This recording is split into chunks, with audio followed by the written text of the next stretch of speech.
I hope the stream works well this time.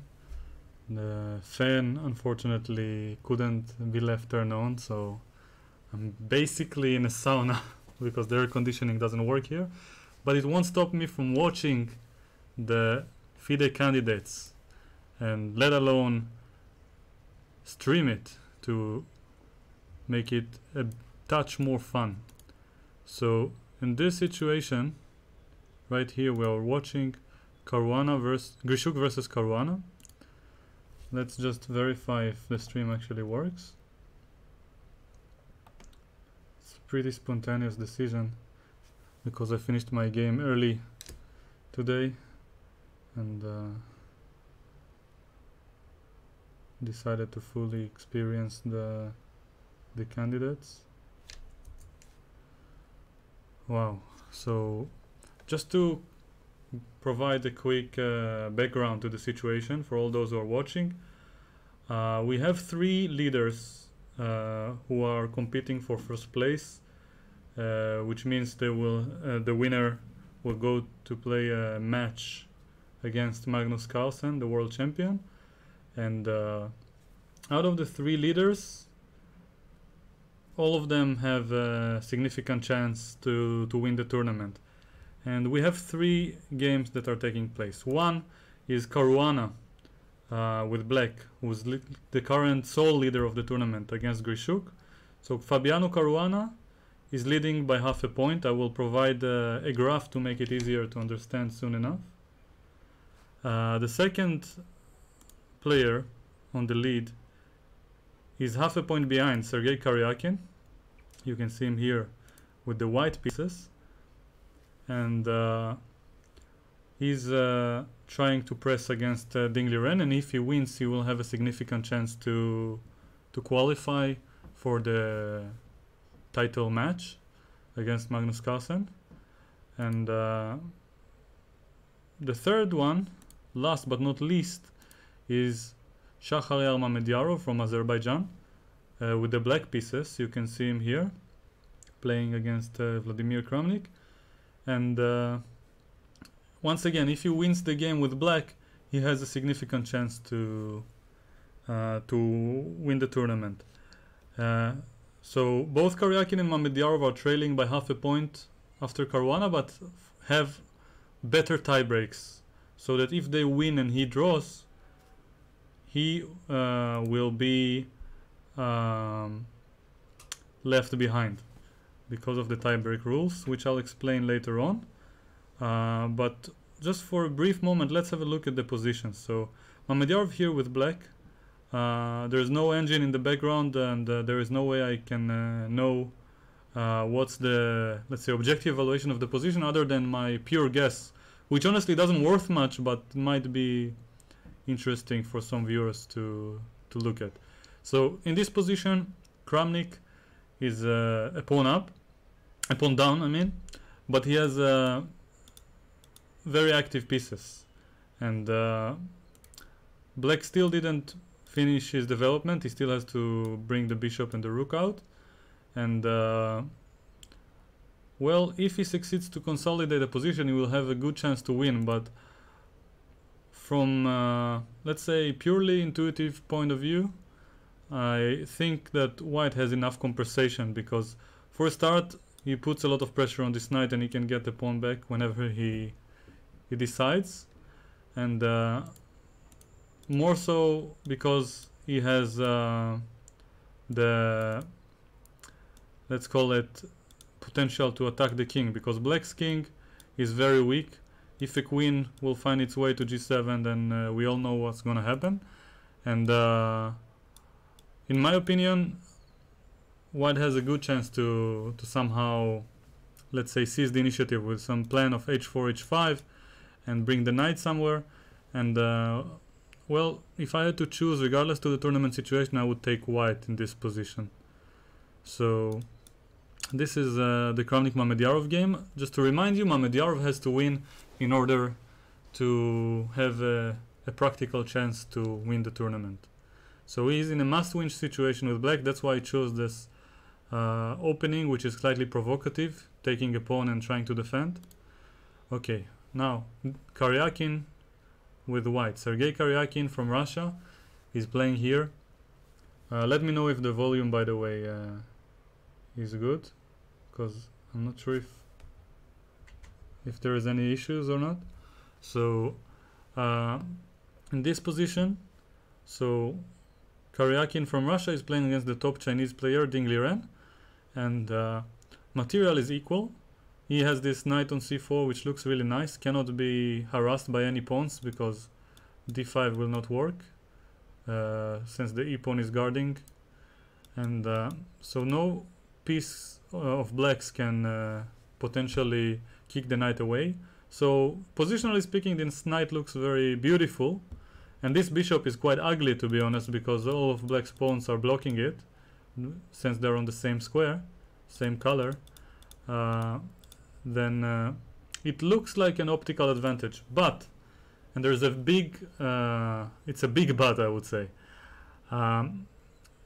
Here the entire position is closed. White cannot push c3, he cannot make any pawn break on the queen side. The position is completely locked, and on the king side the only potential pawn break that looks promising is f4, but black is guarding it with all of his might, I would say. 4 different pieces, and potentially even more, will join the party.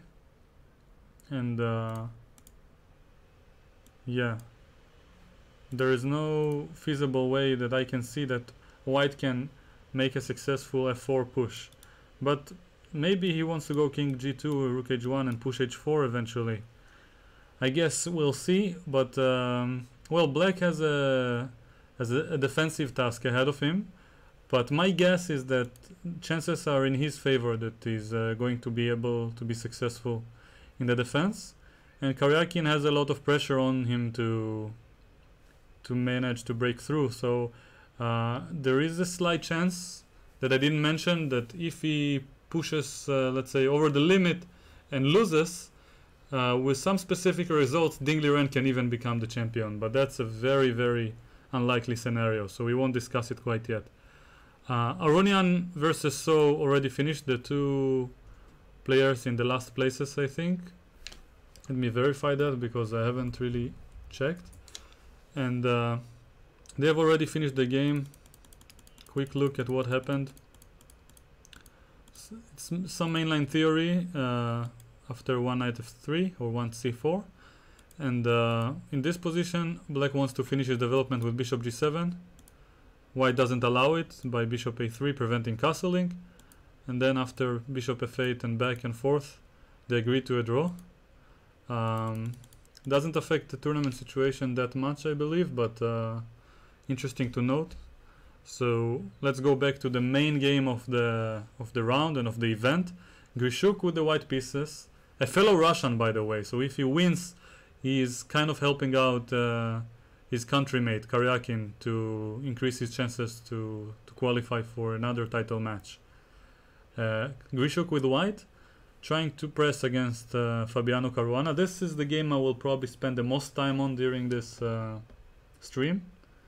And well, I would definitely hope that I will see some action on this game.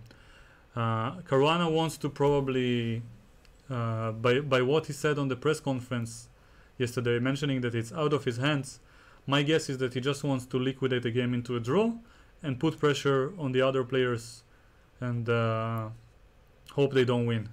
That's probably also from psychological point of view his best chance, because if he's happy with the draw, it makes it that much more likely that Grishuk will try to win and even lose.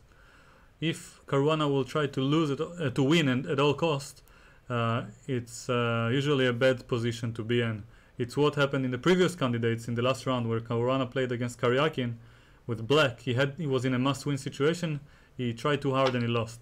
So in this position, it's really hard for me to evaluate, because it's quite let's call it asymmetrical for the Petrov especially.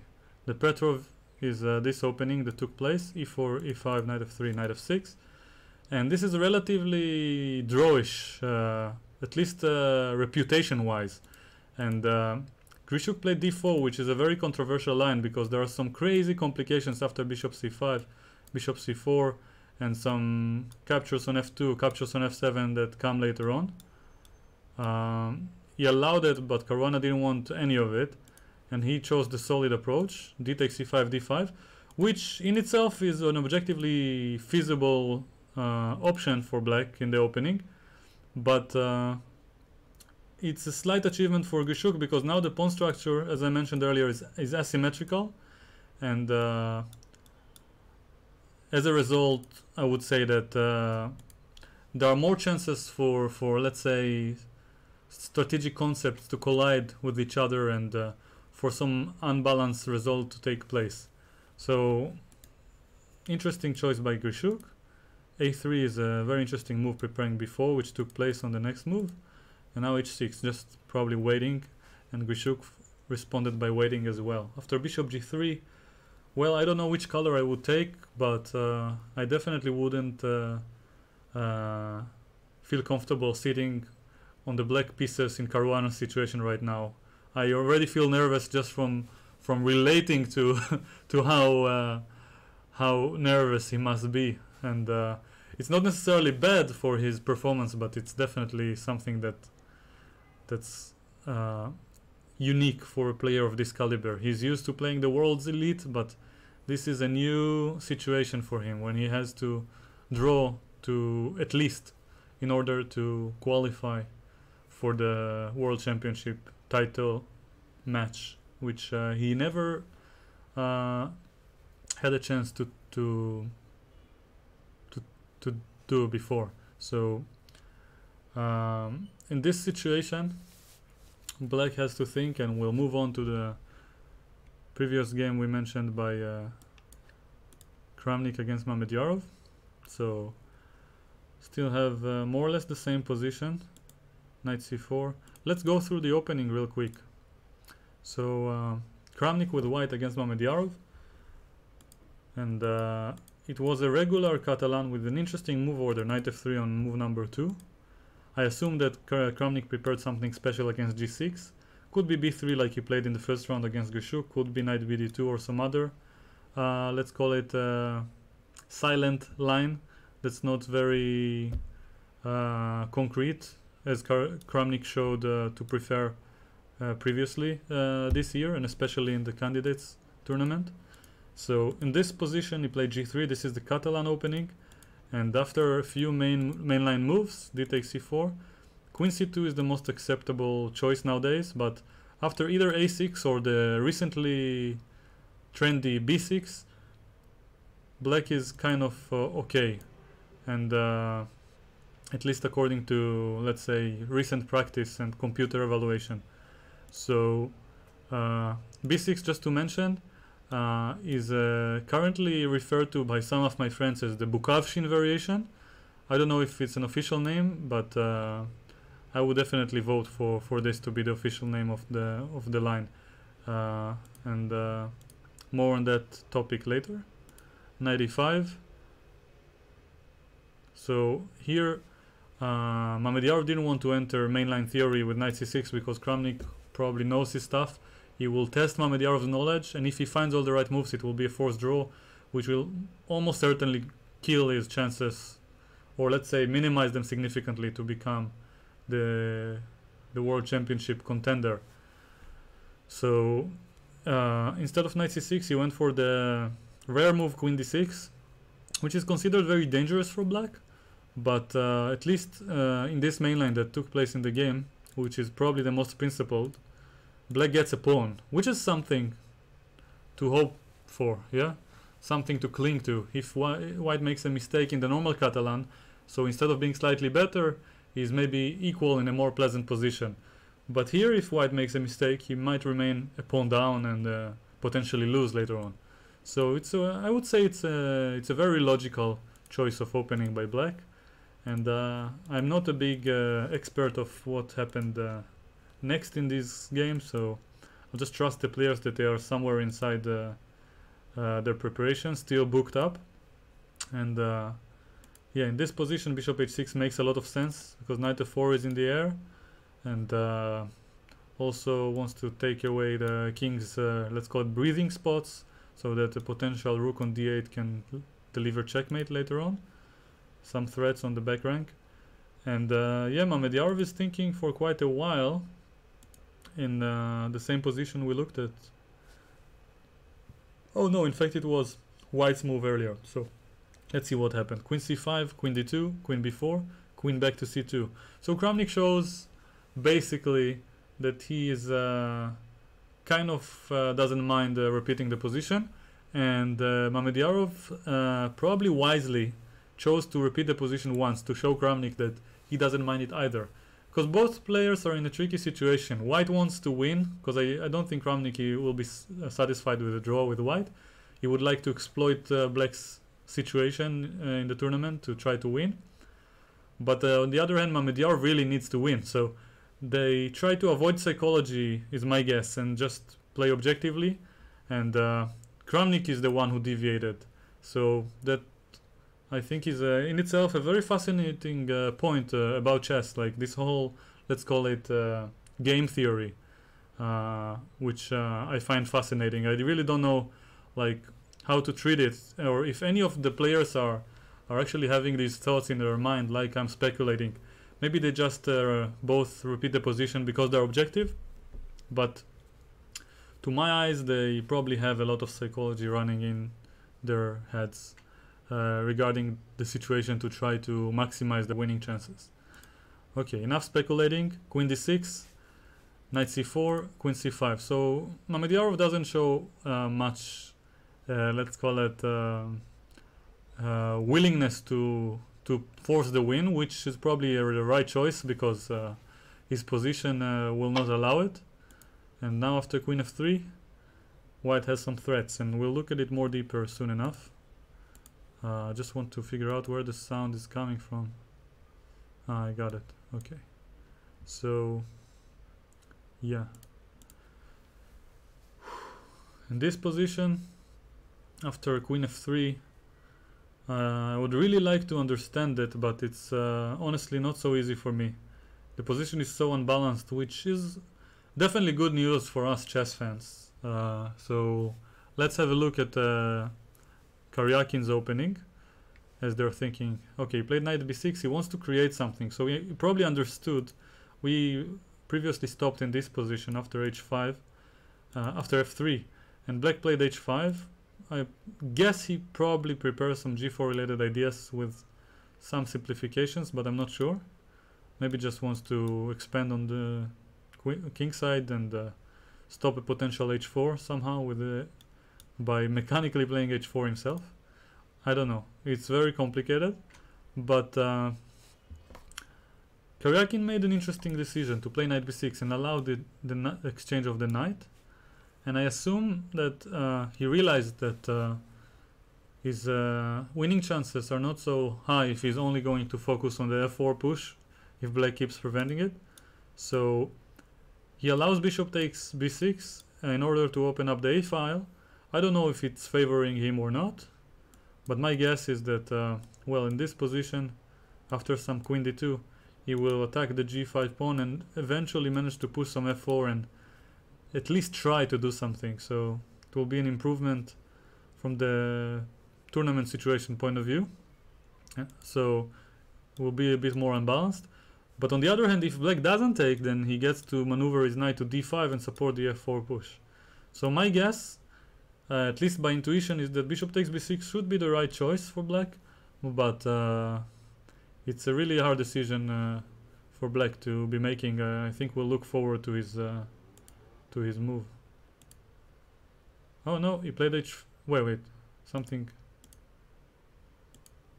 He already played queen f7 when I was mentioning it. So queen f7 attacking the f3 pawn, king g2 protecting it, and now h4. So kind of implying that he can play h3 or hg and try to create some, let's call it, counterplay on the king side, and maybe even attack with rook h6 and queen h5 if he manages to do so. So in this position, I guess he's kind of silently inviting Karyakin to close the position with g4 It's a silent draw offer, let's say, this move h4. And it's a little bit funny because Dink is only theoretical chance to win the tournament is if he wins the game. But I guess he's not bothered by it because he realizes the chances are so grim that he might as well just try to equalize and hope the win comes to him and not that he forces it somehow. So let's have a quick look at the graph that someone published on Twitter. I'm sorry, I don't remember who it was, but I'll put it here just so we understand the situation. I'm not sure if I understand the graph myself, but just to clarify things a bit. So in this position in the tournament, Caruana has 8 points, and behind him Mamedyarov and Karyakin has 7.5. And I don't want to go too deeply into the actual rules of the tie breaks. If anyone are interested, they are welcome to ask in the comments or in the chat. But I won't voluntarily talk about these boring details. So let's just mention the let's call it the consequences of these rules. So if Caruana wins, then he's 1.5 points ahead of anyone else before they finish their game, which means he wins the tournament. That's an easy one to understand. So that therefore the top part of the graph where Caruana is marked everywhere with yellow if he wins. That's the easy one to understand. If he draws, that's a complicated situation, and I will explain it in a minute. And if he loses, it's almost equally complicated, probably even more, because I don't really understand the graph. So I'm guessing that yellow stands for Caruana winning the tournament, and red for Karyakin, and blue for Mamedyarov. And since blue is my favorite color, I'll probably try to understand it first. Let's see. So if Mamedyarov wins, yeah, as you can see in the, let's call it in the middle part of the graph, he will definitely win the tournament in case Caruana doesn't win. So I'll try to make it more simple to understand. It's hard for me to phrase. So if Caruana doesn't win, then Mamedyarov's best chance to promise the tournament win is by winning himself. So Caruana wins, he wins the tournament. If Caruana doesn't and Mamedyarov wins the tournament. And if Caruana doesn't win and Mamedyarov doesn't win, then Karyakin needs to cross Mamedyarov by 0.5 point. It's still complicated. I don't know. It's simple in my mind, but hard to phrase. So if Caruana draws, let's just follow the graph. Caruana draws, okay, and Karyakin wins, yeah. Then Karyakin takes the, let's say, the event, unless Mamedyarov wins. Okay, when I try to talk about it, I feel like I'm confusing people more than I'm helpful.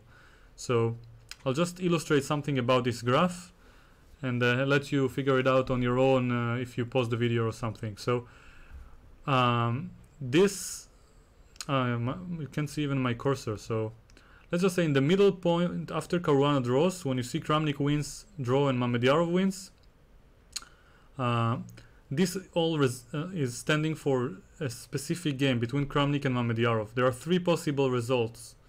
Okay, so this is what you should look at. So in case Caruana draws, so the result of the game between Kramnik and Mamedyarov will determine whether Mamedyarov qualifies or no.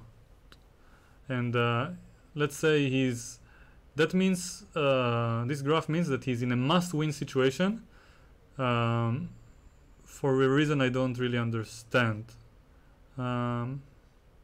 It's hard for me to figure out. Let's just trust the graph. Okay, if Caruana draws And Karyakin versus Dingley Ren is not a win for Karyakin, then Caruana will still take the tournament lead. Oh, this is complicated. Okay, I'll say it in the most let's say logical way I can. Let's simplify it. Caruana is going to win the tournament if he has more points at the end. If he has equal points with someone else, then he is not winning the tournament. Okay, both Mamedyarov and Karyakin have better tie breaks. Okay, so Mamedyarov has the best tie breaks, Karyakin is number 2, and Caruana is number 3 in the tie breaks. But he has half a point more. Caruana has half a point more. So he has the best chance because he can cross everyone with the tournament situation. Just for example, if he wins and the other ones win, he's still a half a point ahead and he wins the tournament. Same if everyone draws, same if everyone loses.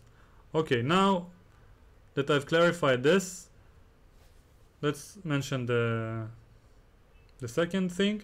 If Caruana somehow is surpassed, or let's say equalized in points by Mamedyarov and Karyakin, Karyakin will be the winner if he is alone with Caruana, and Mamedyarov will be the winner if he's there with them. That's it. That's the easiest way to explain it. And in practice, if you're still confused like me, don't worry. Eventually there will be a result and you'll see what happens. So no need to speculate too much. I just want to spend one more minute to understand what is the logic behind Dingley Ren winning the tournament, because that's the first time I really look at this graph and I'm equally confused as the viewers. So here, if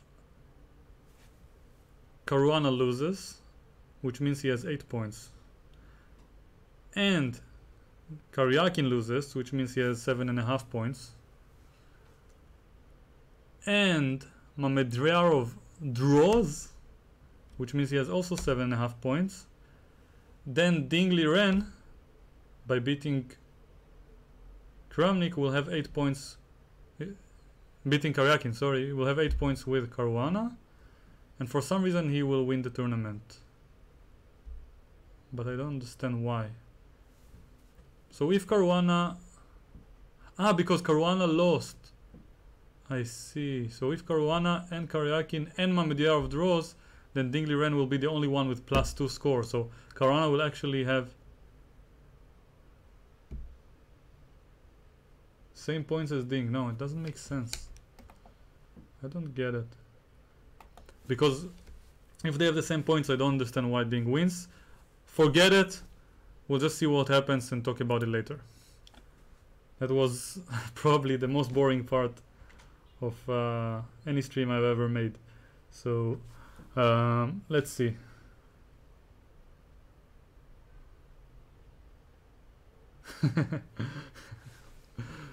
So yeah, I agree with the people in the chat about the graph makers. It was really a challenging thing for us to work through. They should have elaborated a bit better and by helping me phrase it. Okay, so after h4, white can play g4 and force the draw, but he didn't. He wants to win, so he played knight d5, and now Ding played h3 check. And wow,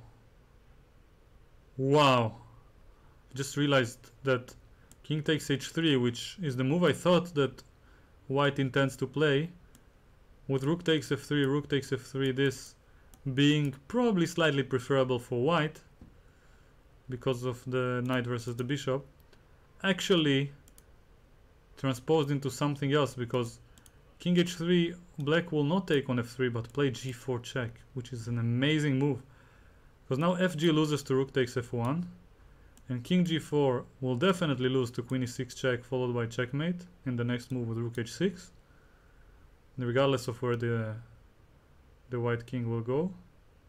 Okay, it's not checkmate yet because white can give up the knight, but you get the point. Checkmate will follow, and king g2 loses to g takes f3. So in this position, h3 check, which I assume Karyakin blundered the idea of g4. Then Karyakin just played king g1, and now rook takes f3, and Ding just won a free pawn. And not only that, but also that Karyakin's knight on d5 is worse placed than the knight on c4 in retrospect, because it cannot go away anywhere without being traded. So wow, this is highly traumatic for Sergei. And in this position, if white takes, black takes, queen takes, rook takes, I would guess that black has significant winning chances with a simple plan of g4, bishop g5 and bishop e3. And I also trust what my my fellow moderator here in the chat mentioned, that Ding Liren is winning. I don't know if it's verified by a computer evaluation, but either way, don't tell me. I prefer to just think it through on my own. So, okay, they exchanged some pieces. This is definitely the most filled with action so far, this game. And now it's a tough choice for Karyakin. Maybe he should push g4 to prevent bishop g5, because his knight is protecting both of these squares, which are key for the rook to penetrate white's position, especially the f4 square. So g4 makes sense to me, which wasn't played yet. And yeah, now the bishop is kind of locked. So I don't know what black can do. Maybe his plan is to bring the king over and grab the pawn. Very nice plan.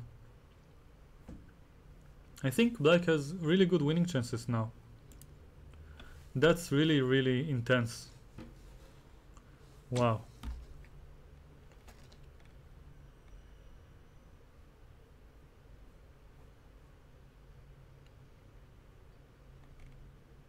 It's amazing.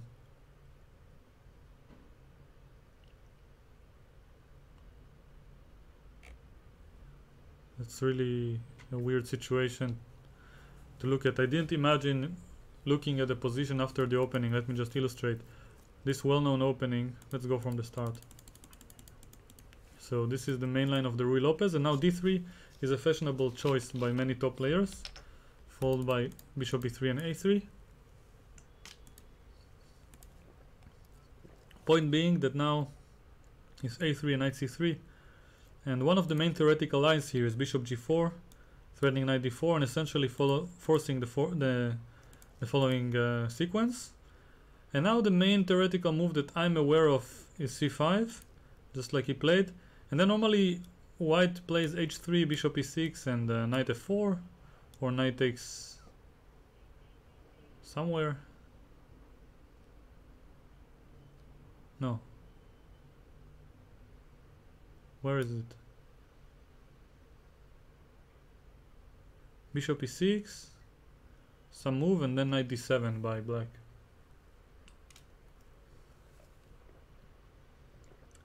I think I'm a little bit confused, but the main move is definitely h3 as far as I know.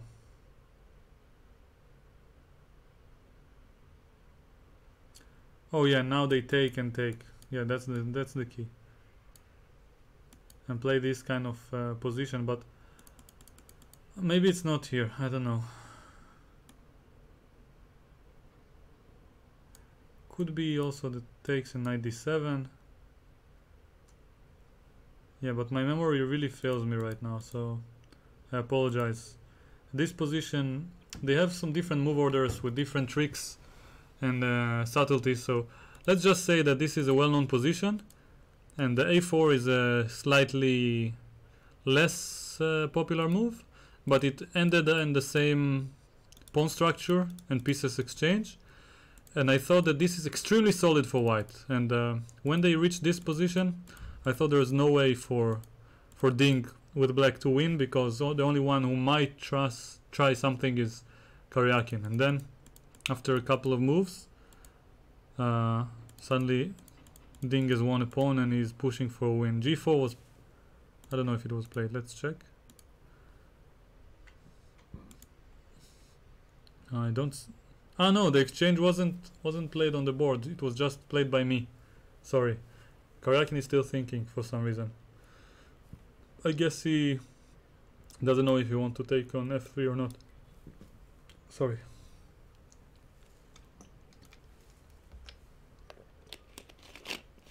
So here in this position,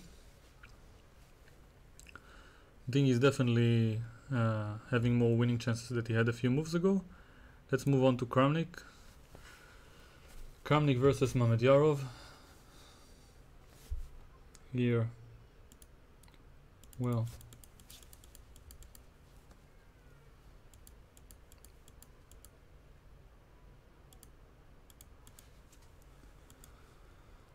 as we saw earlier, this is the game. Every move that we see here kind of makes sense. And since the last time we stopped after Queen f3, which really complicates matters. Queen f3. I really didn't bother understanding this move. Now I see. Okay, his idea is that if queen takes c4, rook takes d5. And now e d5 is taboo because of bishop d5 and checkmate to follow while attacking the queen. This position has a fork. So here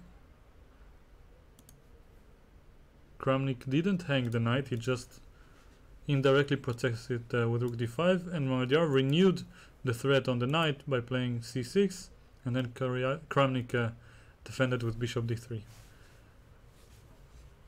Yeah, so I said, yeah, Mamedyarov with black. Now he has to decide what to play, and I am not jealous of him. It's really a tough position to be in, such a passive position with all the pieces still on the board.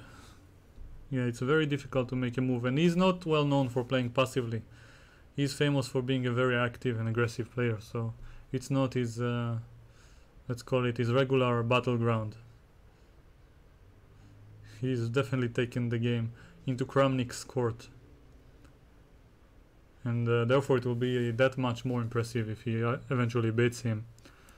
But I doubt it. So here, knight d4 was played. So last time we looked at bishop g3. And Caruana made another waiting move with b6. And now finally Grishuk went for some tactics, knight d4. The point being, if cd4, simply queen h5 will probably be better for white. Despite losing a pawn. Because of the simple fact that the black queen has no squares, and in this position bishop takes d1 is the obvious move, knight takes c6. I expect fe, which was just played, and now rook takes d1, and looks like even though white has the two bishops, which is considered better, black has a really nice center with these 3 pawns, and this e6 pawn, which would be a weakness if the white pawn was on d4, is quite strong at blockading the e5 pawn. So the knight is not such a bad piece in this relatively closed situation in the center. And in here I'm definitely voting for Caruana's chances to hold. So I think by far the most interesting situation here is by Karyakin versus Ding, and we'll go for it. He played g4 immediately.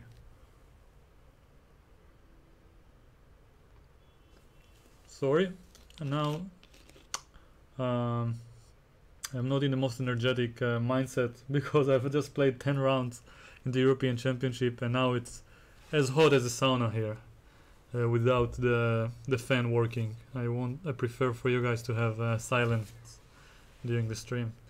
So just remind me not to fall asleep when moves are not taking place.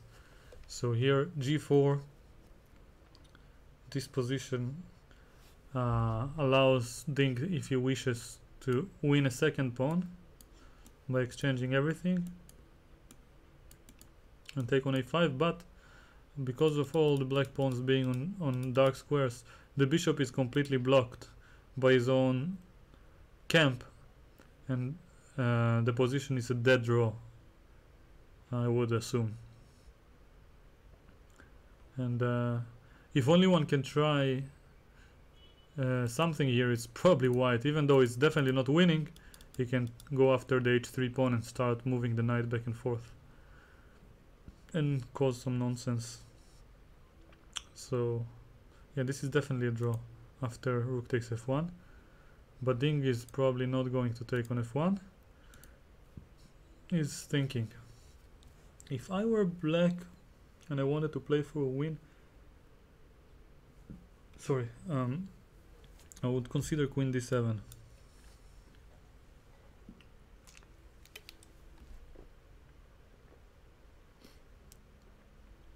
Queen d7 threatening queen g4. And now, as far as I can see, the only move that makes sense for white is to sacrifice the queen, which will result in this position, which doesn't look too bad for white.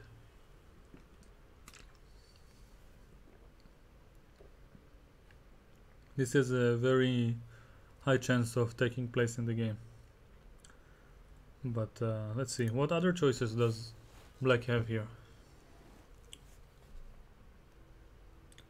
After g4, I guess we'll just let him think for a bit and see, because I don't see any other move for black. At least not a move that I like.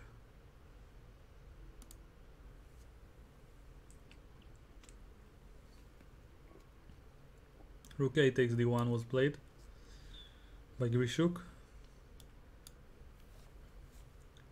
And now, what's next? I appreciate the interest in the chat, but we're not here to talk about me. Let's focus on the candidates. It's a really historical day that might actually influence the entire course of chess in the coming future. And yeah, it's chess history in the making. And my personal favorite among the three is Fabiano Caruana. I really want him to win, if you were to ask me. But yeah, I understand it's not in his hands mostly. So all the best thing he can hope for is to play well and draw one of the best players in the world with black, which is c4, bishop c2, and now I assume b5, but I guess we'll see.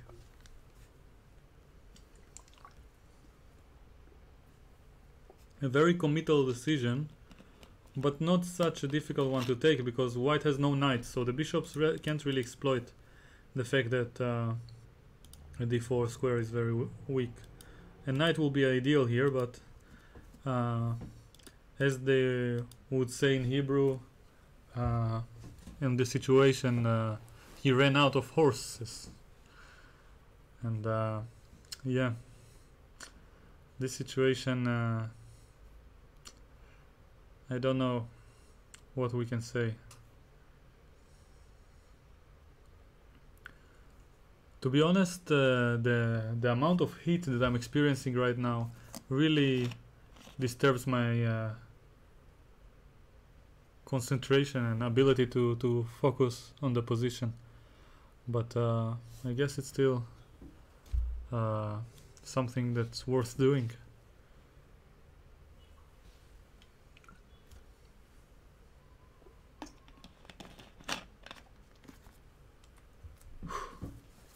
So here, let's see. This situation, we have black to play. He needs to find a move, and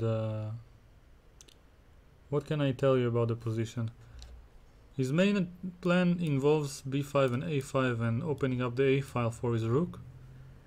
But it will also be sufficient to just restrict white's plan, which I'm not sure what it is.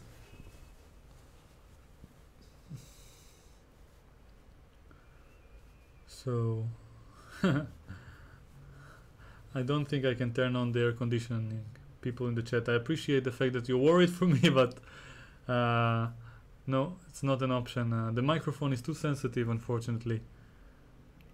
You mean the air conditioning and not the fan, but yeah, for some reason it's only working for heat. Yeah, the 5-star hotels of today.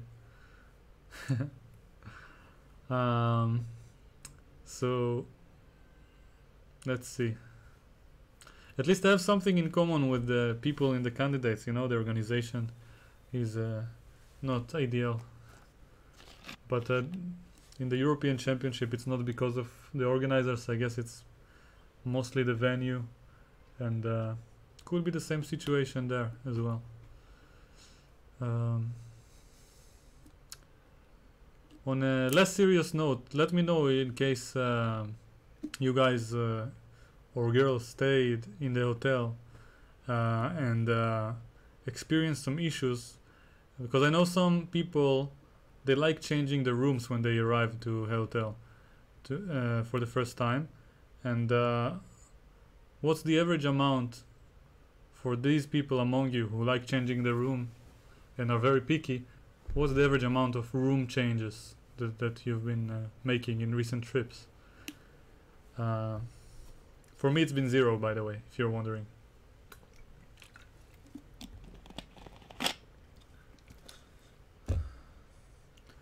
So here, let's see.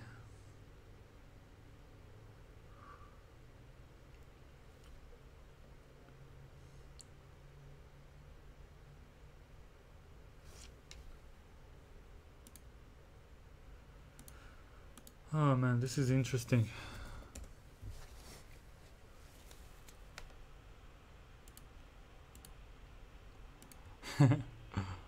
I'm not sure if I meant what I just said because I'm burning here. Can't even concentrate. So let's see, I'm trying to do something real quick here as we're waiting for moves.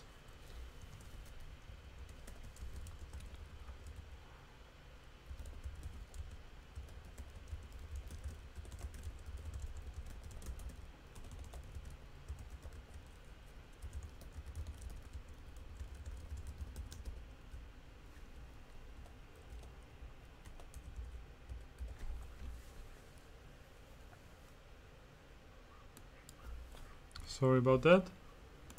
Okay, now I was just sharing the live stream on social media in case some people wanted to see it.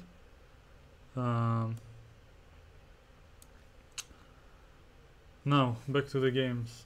b5 was played, so far I'm guessing quite well, and a5 is the plan. So maybe it's a good idea for white to push a4 before black is pushing a5 and prevents it.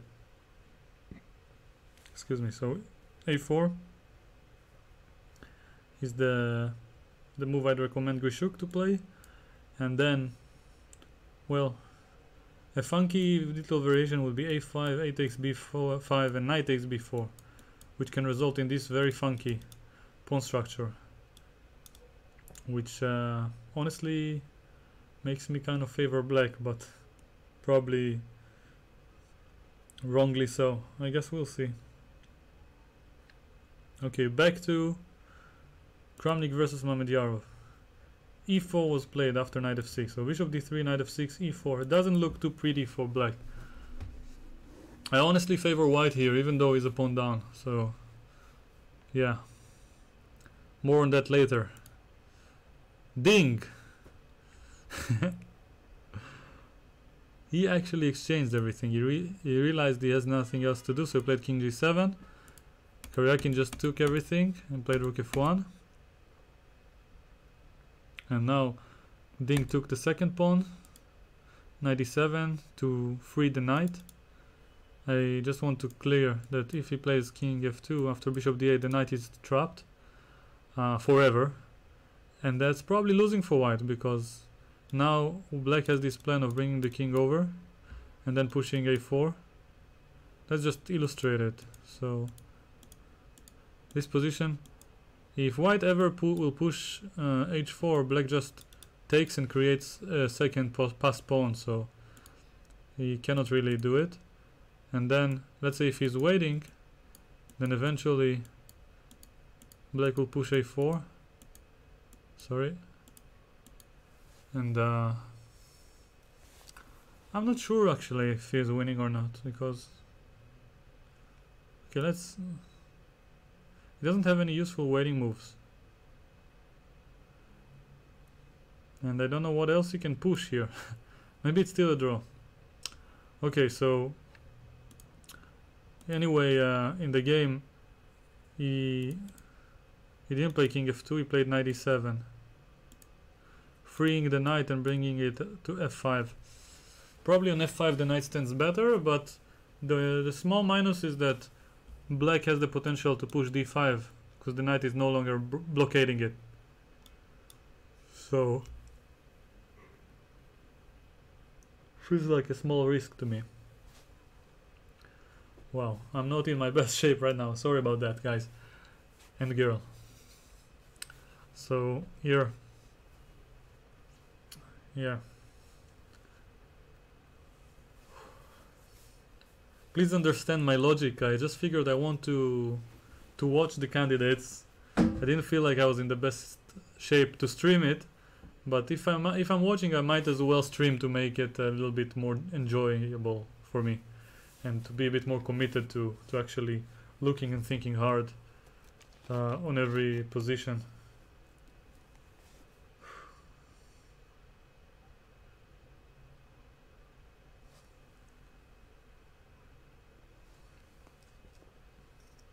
I appreciate the advice by people about the fan, but I tried it. It sounds like an airplane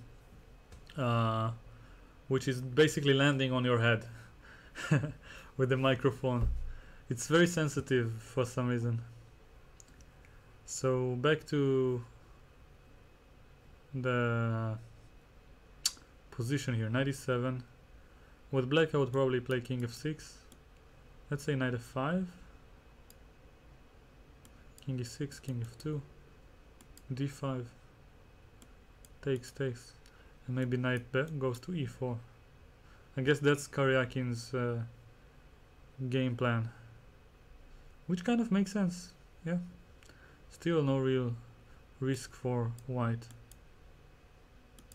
a5. Okay, maybe there is some risk, but here if you push a4 I will take and take on c5, so I don't know. Now this is the plan.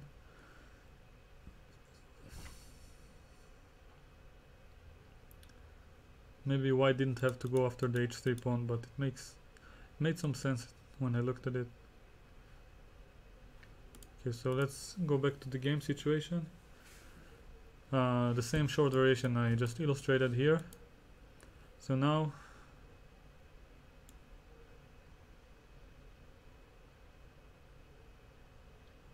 king f2, d5. Let's say go knight g3 straight away to save time, and let's just say that black takes. I take bishop d8. I think I gain some time. Let's see what happens.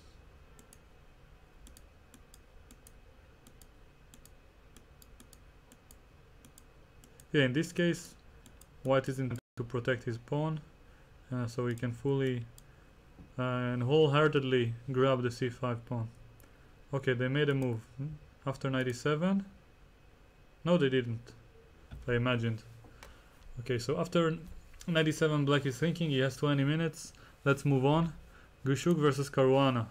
He did play a4, and Caruana didn't follow my idea of a5 and knight takes before. Well, the tournament situation doesn't require him to do such extreme decisions, It's not probably the measure that he has to take. A6 is good enough. And the white really doesn't have a plan right now. His only real strategical plan involves f4, g4 and f5. But I think black has enough resources to counter it. For example, bishop goes to c7. Knight goes to e7. Let's just make some moves to illustrate what I mean. So the bishop goes here. Knight goes here. And then let's say pawn goes to g6. And black has enough resources to hold the position together, as far as I can tell. Okay, back to the Kramnik-Mamedyarov game. After e4, some action took place. e4, black played e5, white played bishop e3, queen b4, knight takes e5. So white already retrieved the pawn, at least for the time being, and he still maintained the activity. So yeah, the principal decision for black is queen takes b2, but I highly doubt it should be favoring black. First thing that comes to mind in this position is some knight jump, but I don't know where. Let's go here. Bishop d4 later. I don't know. I guess we'll see. Okay, Karyakin versus Ding. He's still thinking, and yeah. It's amazing because I'm using all my energy to find the moves here, when in fact at the same time there's a morning round tomorrow in the last round of the European Championship, and yeah, probably getting good sleep is the top priority, and I still need to pack, which might be one of my favorite rappers, but definitely not my favorite activity. So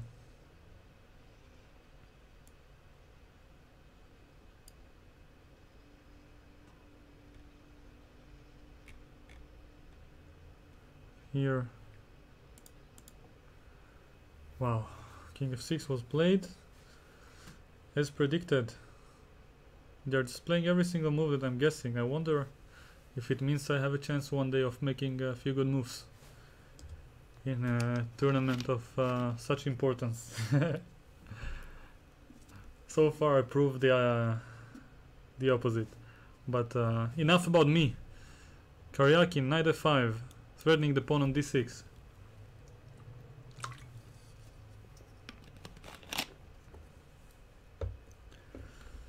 King e6 is the logical response, and in fact this is the game that will probably be the most critical for the, let's see, our understanding of the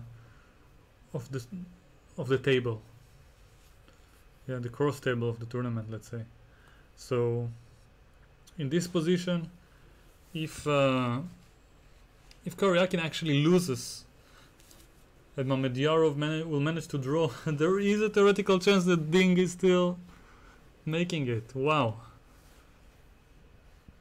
Now that it's kind of feasible, even though it's probably still a draw in the over the board in front of us, I want to take a moment to actually try to understand what's the point with this Dingley-Wren win. You see in kind of let's say Bordeaux color at the bottom of this graph. So if Dingley-Wren wins, Caruana loses, Mamedyarov draws, then Dingley-Wren is the champion. But why? Both him and Caruana will have 8 points, and why would he be winning? The first tiebreak is the result between the players, which was 2 draws. So that's something we can dismiss. The second tiebreak is the number of wins.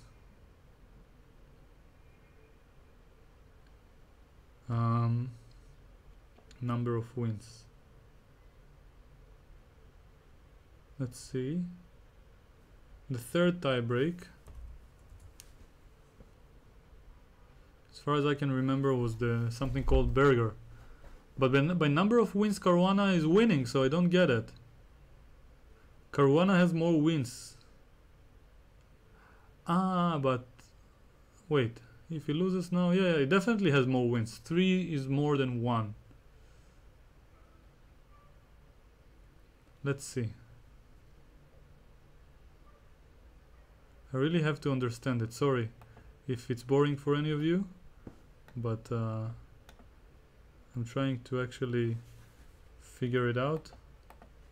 That's I will be very excited for Ding if he actually does it against all odds.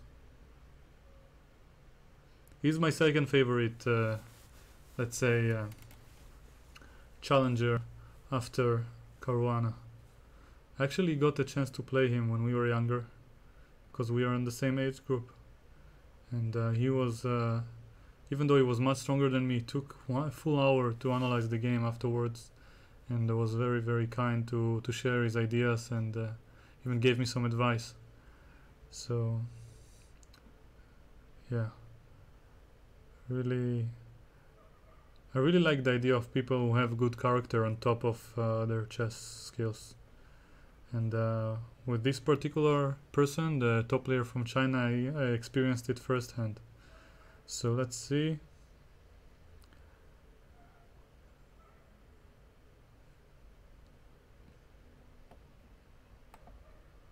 There's a chess-based article on the topic, which I saw yesterday.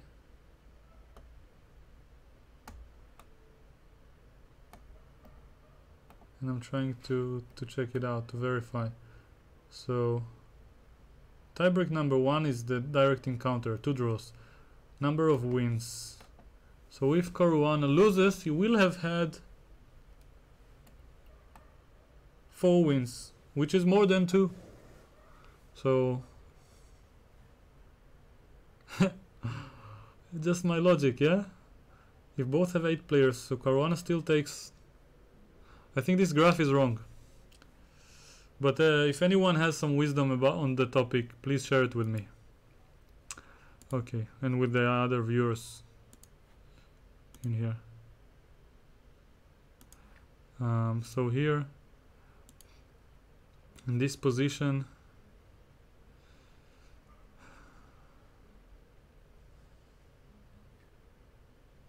what can I say?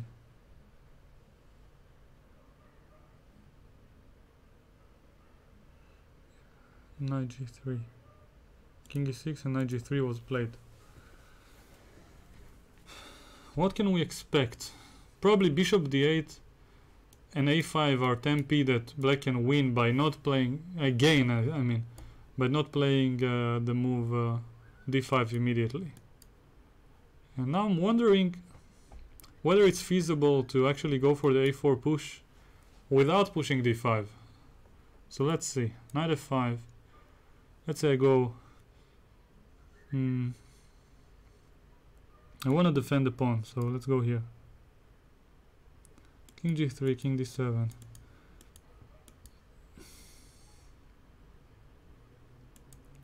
Yeah, but here there's a different issue, that h4 is very dangerous. So I wouldn't allow it if I were black. So...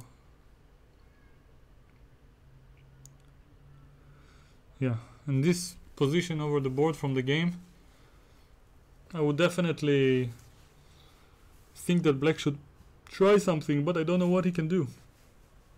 And it's not like he has too many options in front of him. Either push d5 or push a4 later on. So if he's going for the d5 push, let's say like this, let's say king f3 first.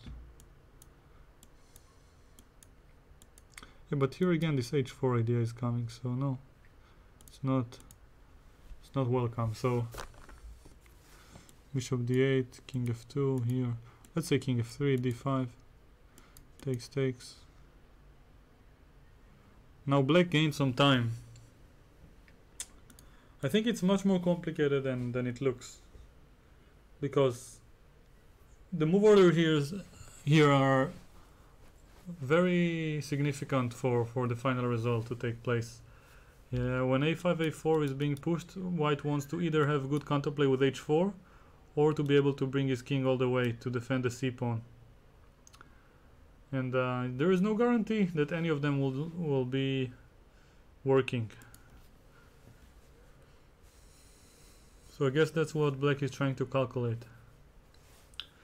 And I think he will go for it, because the tournament situation kind of forces him to try something. He's black, he has winning chances, and that's his only theoretical win, according to the wrong graph we looked at, to actually win the tournament.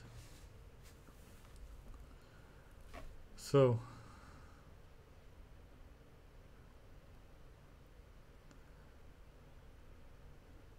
yeah, people say it looks like a draw. Yeah, I agree, but still needs to be proven. Easier said than done. But as we've seen, both of these players are very good at proving they're not worse when this is the case, and defending. I'm sorry for yawning so much. I just barely slept before the game for some reason, and I had a tough game today, and tough 10 rounds behind me. So yeah, I hope this spontaneous decision to stream will not be something I regret later.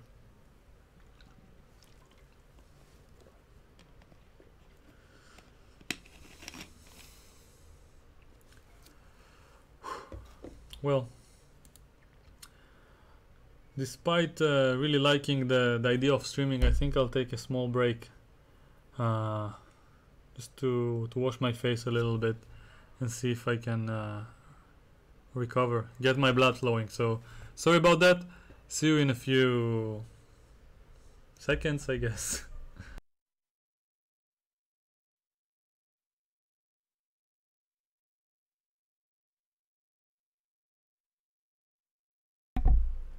I'll first set up the situation for you to not be completely bored in case you're still here.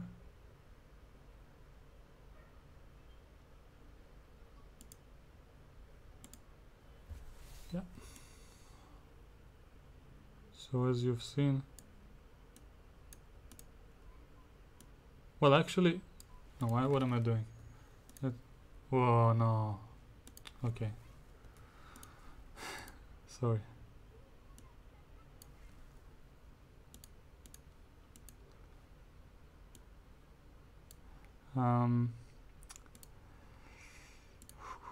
This is easier. Okay, so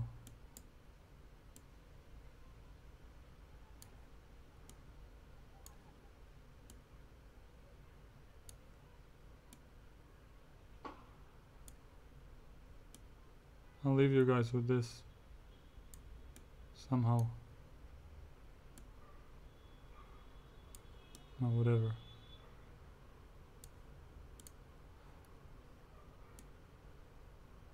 Just enjoy the black spot at the bottom of the screen. So now I'll take a break.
Amazing stuff, huh? This position, knight on h1. Dingley Ren playing for a win with black. Who would have thought?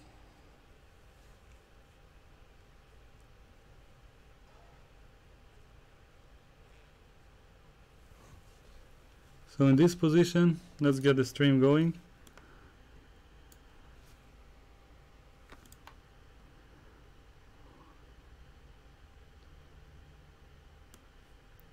Yes, let's get rid of this.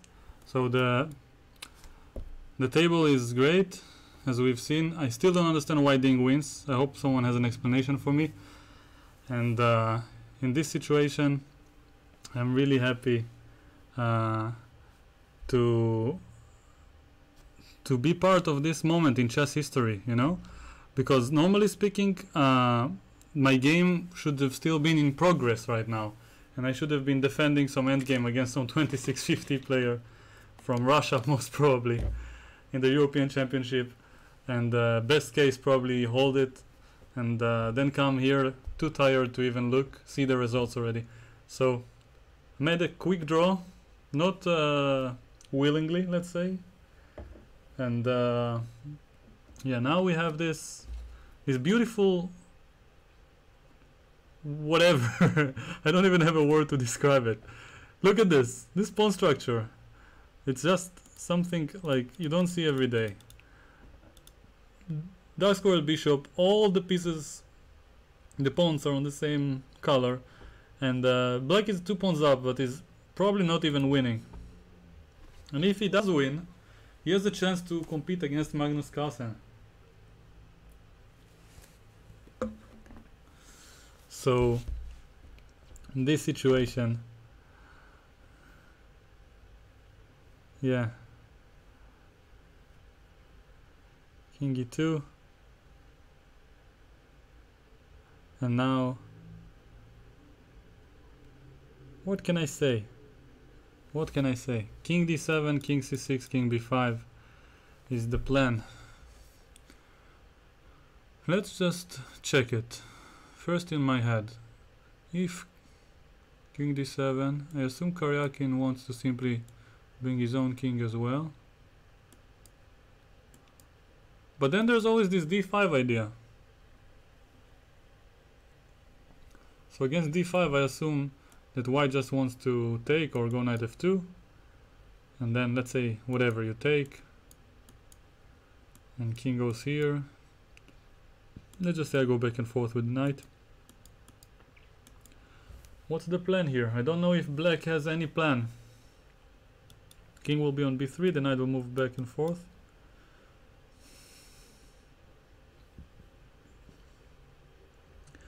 And this is just when white is being very generous, because maybe he even has time to take the pawn on H3 and go back. So this game, I think we'll wait for the players to make a few more moves, but we can determine that it's most likely going to be a draw, even though Ding is almost winning, at least optically. In this situation, wow, a lot has happened in Kramnik Mamedyarov. I guess time pressure is a good reason for it. So after E4, Mamedyarov played E5, bishop E3, queen B4, knight takes E5, queen takes B2 as mentioned, bishop F4. So Mamedyarov is taking all the pawns, and he has some activity, and seems like his pieces are kind of defended for the moment, and Kramnik has 2 minutes on the clock, so it looks like there are some feasible winning chances for black here. And if he does win, he will definitely be the favorite to win the tournament and play against Magnus. Shahryar Mamedyarov with black against Vladimir Kramnik. I don't know if I mentioned it before, but I said Caruana was my favorite, and the Ding was my, let's say, second favorite player to play against Carlsen among these 8. But it's not really true that Ding is the only second favorite. And like on the second spot, I have 3 players, let's say, that I prefer equally. It's Ding, Aronian, and Mamedyarov. All of them I think will be extremely interesting, for me and for the chess world to see against Magnus Carlsen in a match. It's hard to determine which one is the most interesting, but I would say that Caruana is the one I've been waiting for the longest, because his opening approach is just something I admire, and I basically imitate in my own games. Okay, badly, but for many years I've been trying to imitate and learn from his approach to openings. So let's see.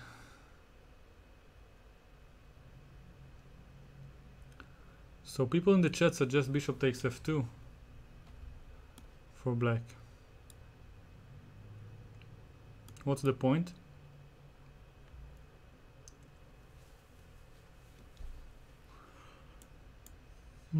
Bishop takes h3. And now if king here, queen a1, and king h2 maybe can take on e5 or something. Even queen takes e5 comes to mind.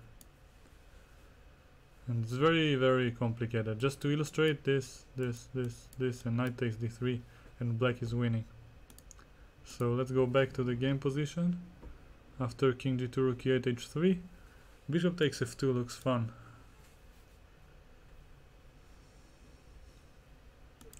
What happens in Grishuk versus Caruana? Still playing. After a6 we stopped. Let's see what happened. f3, bishop g5, bishop f2, bishop f4, bishop c5, rook fd8, bishop d6, bishop g3. So they're more or less dancing in the position, back and forth. And I don't know who's trying what and why. But it looks like it's most likely gonna end in a draw. Okay, Kramnik Mamedyarov becomes my most interesting game of the moment. So let's see.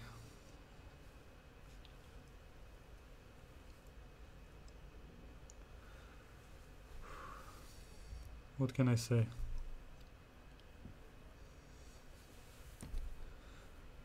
Other than bishop f2, do we have any other moves? Any additional options? King g7 allows bishop h6.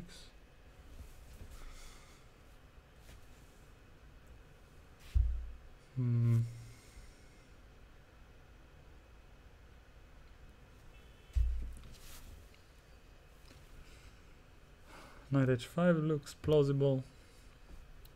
Probably pushing a5 is another idea that black can try.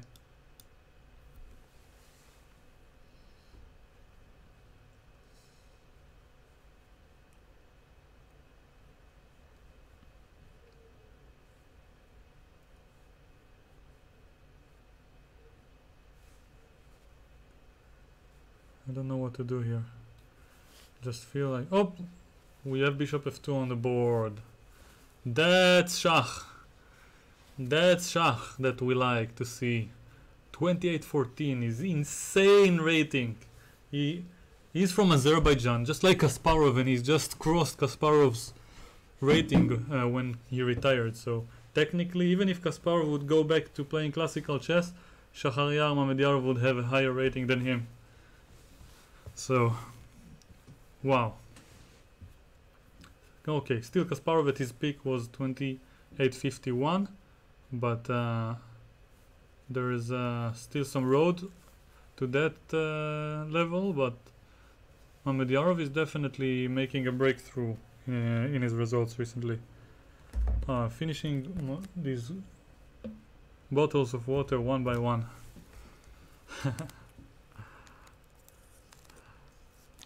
Wow, this is amazing. Just sitting here on this comfortable sofa in this sauna, drinking some water and watching this game is like exactly where I want to be.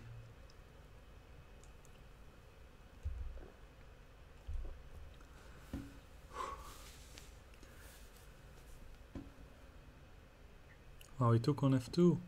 Kramnik is in time pressure. Wow. I really want to see him win.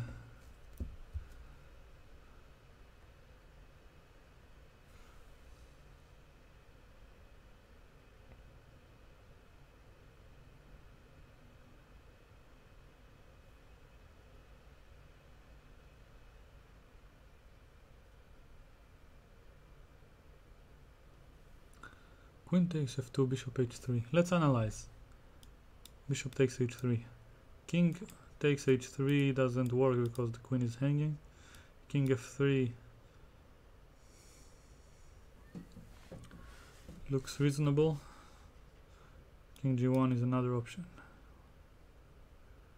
which I mentioned earlier with queen takes e5. What about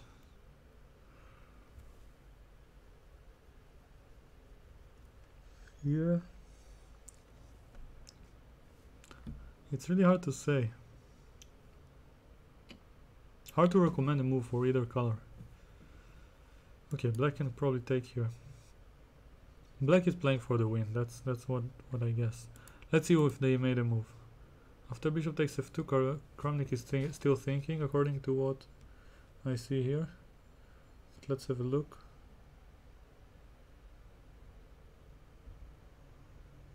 His clock situation, if it's true or false. Yeah, there is some problem with the clock update. Kramnik with white is thinking, but hard to say how much time he has.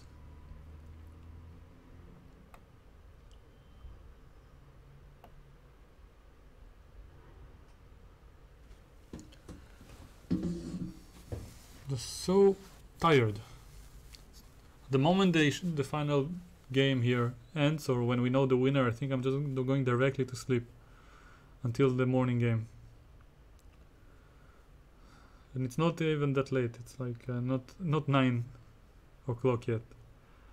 Okay, so maybe Fabiano has some chances to win.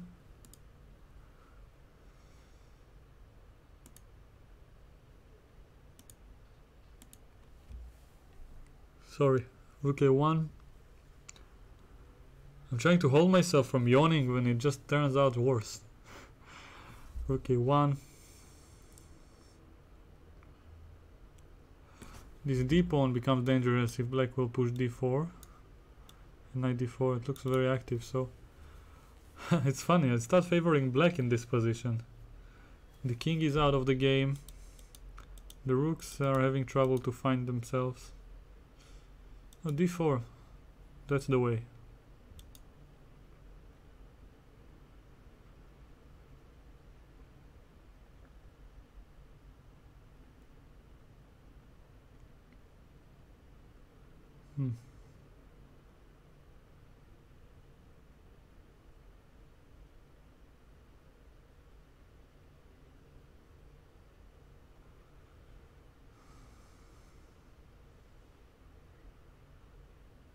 Let's see.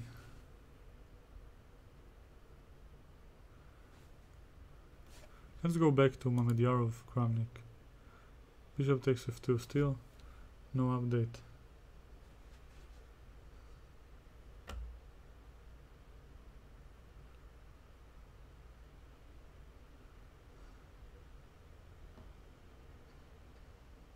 Is my internet working?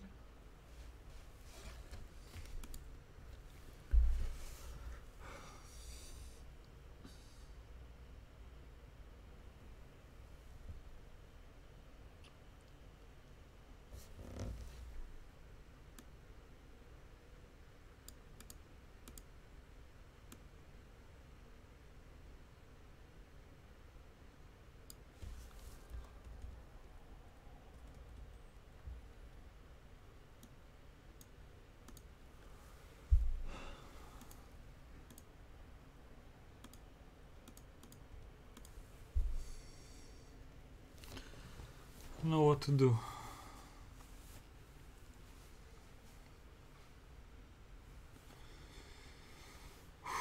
Okay, they exchanged some pieces. Let's see.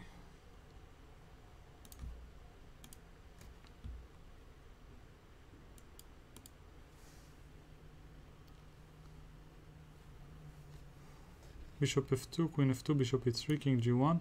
He didn't play queen a1, he played queen takes f2. I guess after king f2 he wants to take on e5 and go knight g4 check and take on e5. But this is not necessarily winning. So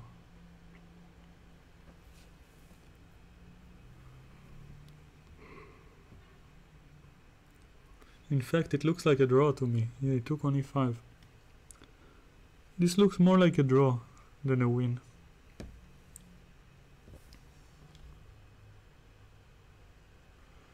Is anybody winning other than Caruana?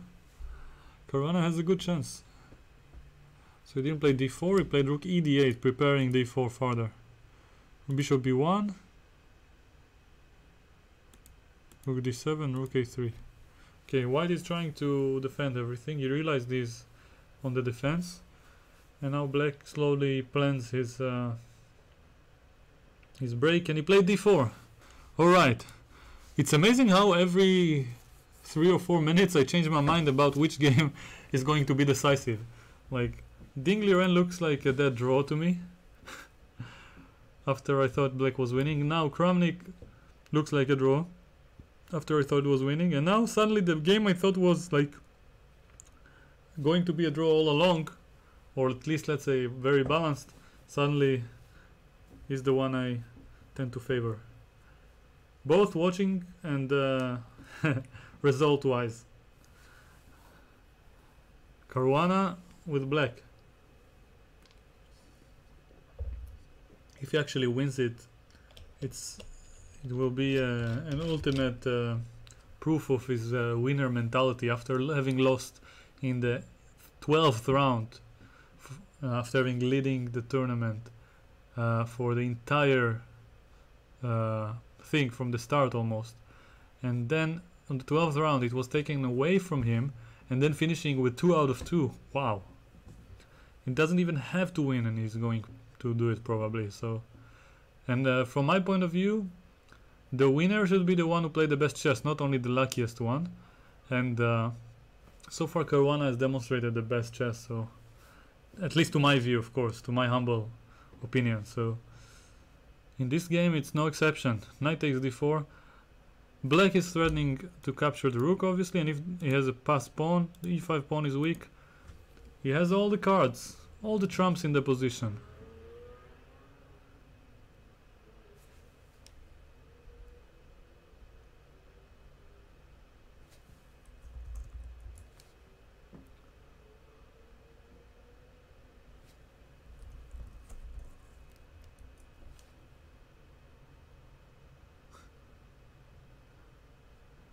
It's amazing how, like, when I look at the live stream, we have 16k viewers for Chess24 versus 16 viewers here, more or less.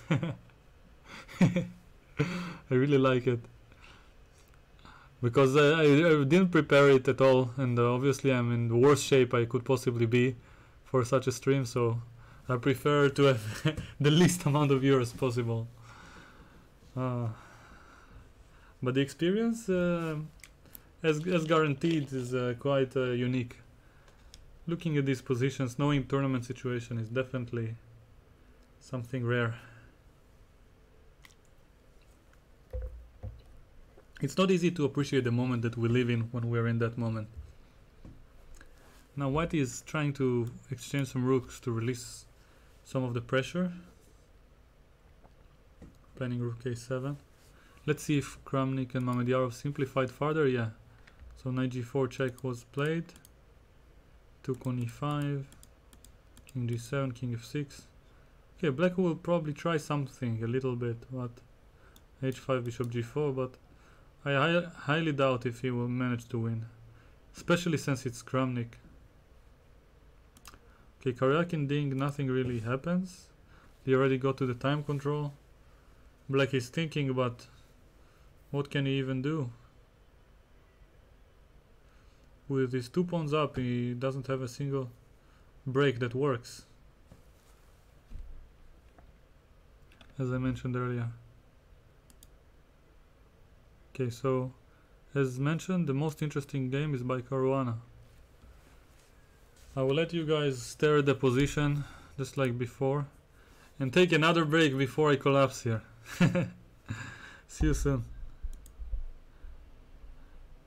I actually deleted the board. Let's put it back up.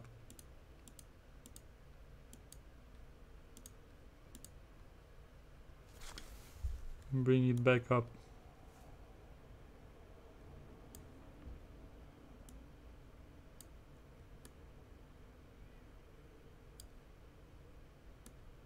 we have a move.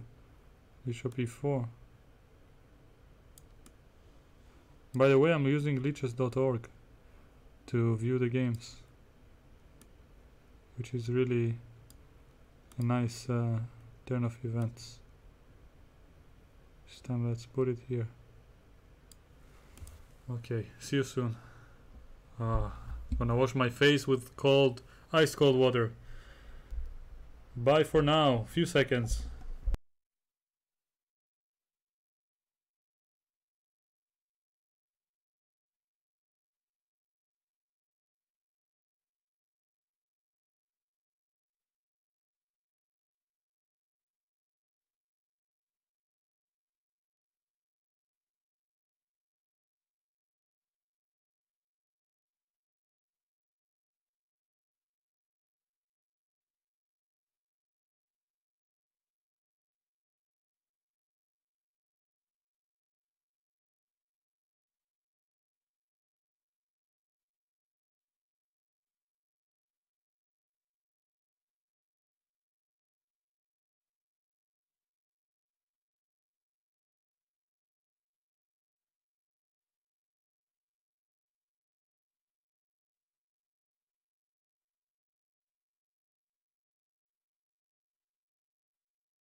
Okay.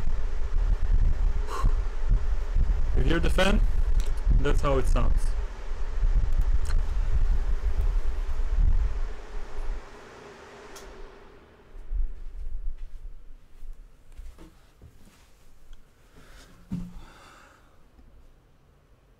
Yes. So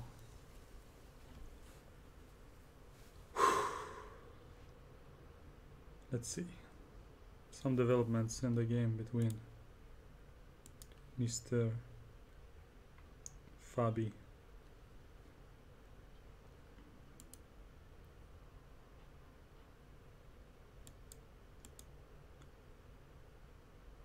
and Alexander Bishop. Bishop e4, bishop takes e5. That's interesting. Knight takes e5 was another option that deserved attention, but I guess he didn't want to get pinned, So we played bishop e5, bishop c6, rook d6, bishop takes, rook d1, and rook g1. This starts to resemble some drawing chances, but it's also possible that black is just much better because of his c-pawn and his bishop being a little bit more active.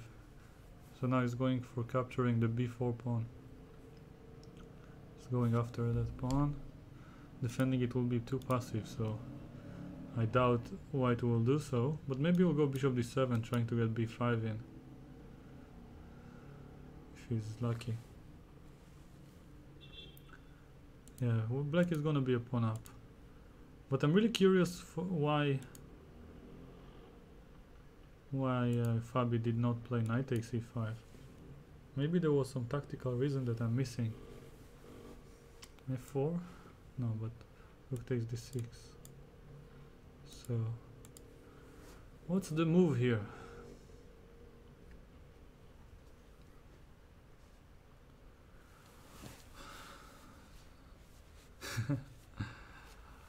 I'm trying to survive, man. Thanks for worrying in the chat.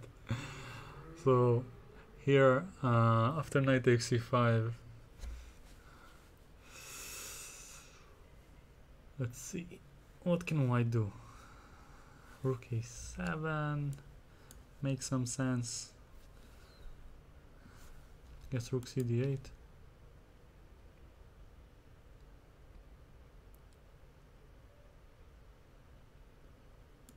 Now takes bishop c6.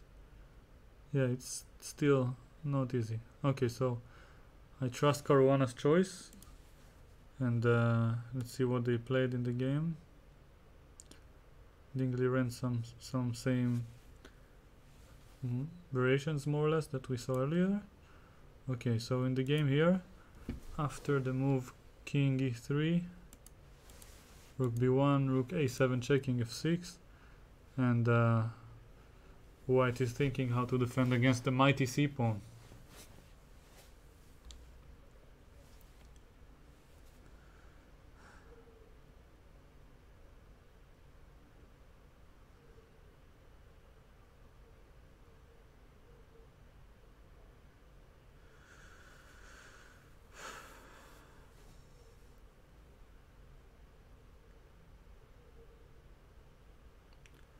Tough choice, but they reached the time control. I don't think I will make it until the end of the game.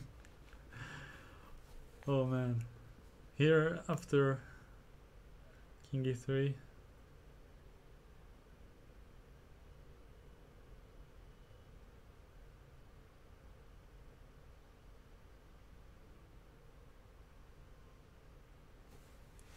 what is the move?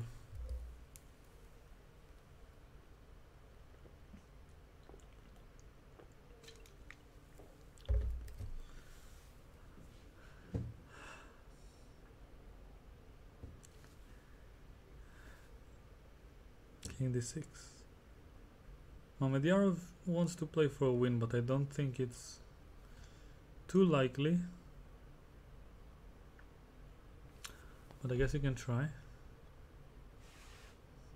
So Ding played a4. Karyakin didn't even react, he just played king a2.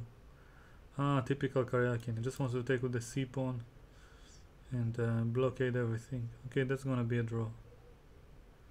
It's really funny that he has a3 at his disposal and he will have this amazing protected pass pawn and still potentially nothing to do in order to break through.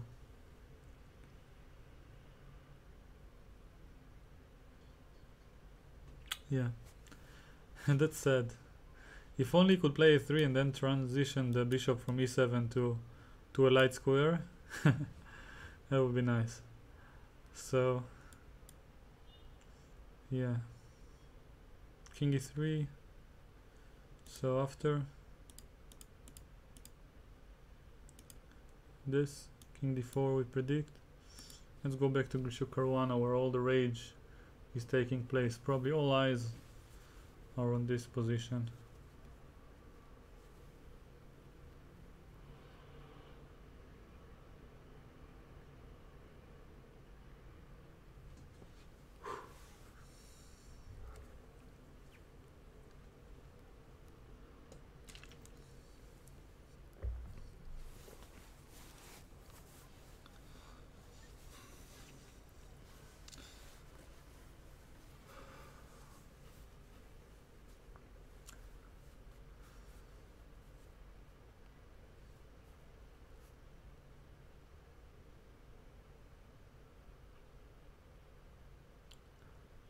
Okay, while I look at this, I'll try to put some music in the background to keep myself awake.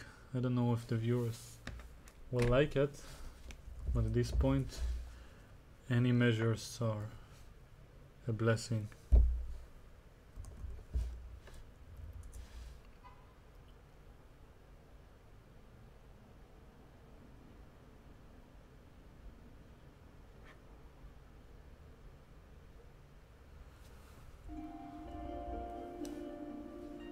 It might make me fall asleep even more.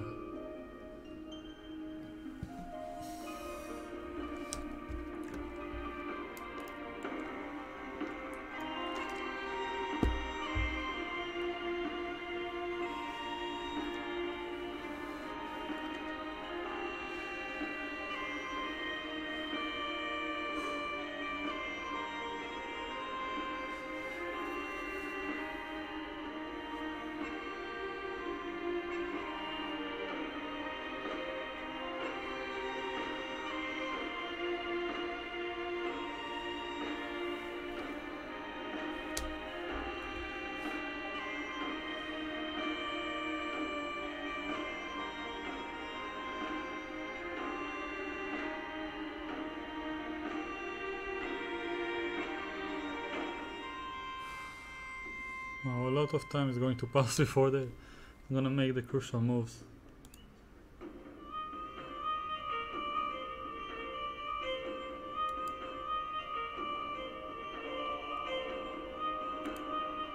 Okay, I don't feel like it's healthy for me to stay here like this in this sauna, so I'm going to turn on the fan and mute my mic. That's what I'm gonna do.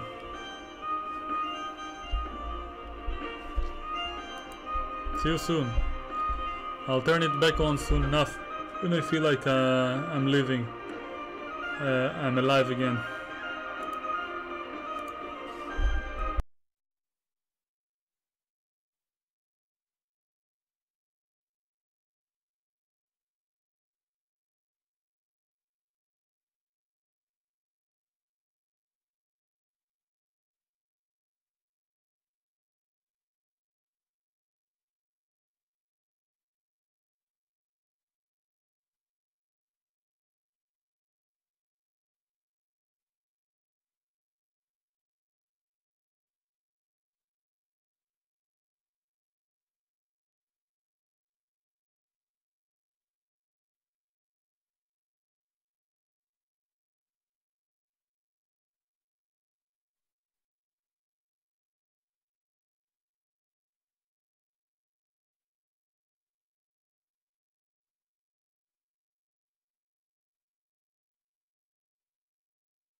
Hello again.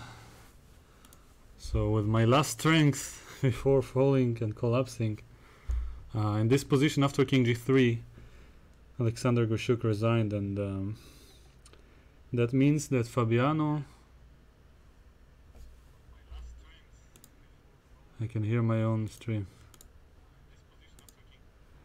Yeah. Fabiano managed to win despite a draw being enough for him to take over the tournament and challenge Magnus Carlsen. Therefore he leads by a full point. He has 9 out of 14, with the second place having 8 out of 14. And yeah, that's quite remarkable. He won with black in a must draw situation against one of the best players in the world, who was under no pressure to actually beat him, other than helping a fellow Russian countrymate. But yeah, the way Fabi was handling it, very calmly and in a very relaxed fashion, just slowly making progress, very slowly but surely, and taking his time to think and making every move until the last one. Wow, it was worth it. I really wanted to watch it, and I had the full experience despite almost collapsing several times and spending some quality time in a sauna here. But it was worth it. It's finished. Now it's time for me to prepare for my last round and finish on a good note, hopefully like Fabi. I'm also black tomorrow. Well, I hope the ones of you who sticked until this moment enjoy the show. Not speaking about my own stream, but the actual show of the candidates. Fabiano Caruana will challenge Magnus Carlsen, and well, what can I even say? There's there's not much to add. I'm just very happy to have been a part of this experience as a sort of representative of chess in the eye of some people. So thank you very much for watching. I hope you enjoyed it, this very low energy stream, or at least learn something from it. And if you want to learn some more, then keep watching the next videos.